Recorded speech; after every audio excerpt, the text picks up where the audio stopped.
Hello everyone! Today, we're bringing you a quick guide on how to use the two-way audio feature of your TP-Link Tapo C200 camera, using just your smartphone and the Tapo app. Launch the Tapo app on your smartphone or tablet. Make sure you're connected to the internet. Choose the TP-Link Tapo C200 from the list of devices to access the camera's live feed. Tap on your camera to view the live video feed.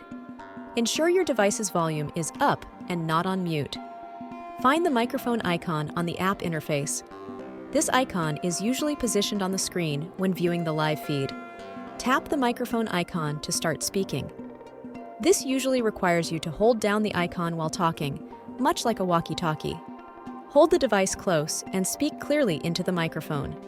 Release the microphone icon when you are done speaking to hear any response from the other side.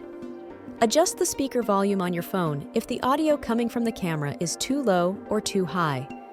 Have someone at the camera's location respond to you or initiate a conversation to test the clarity and functionality of the two-way audio. And that's all there is to using the two-way audio feature on your TP-Link Tapo C200 camera.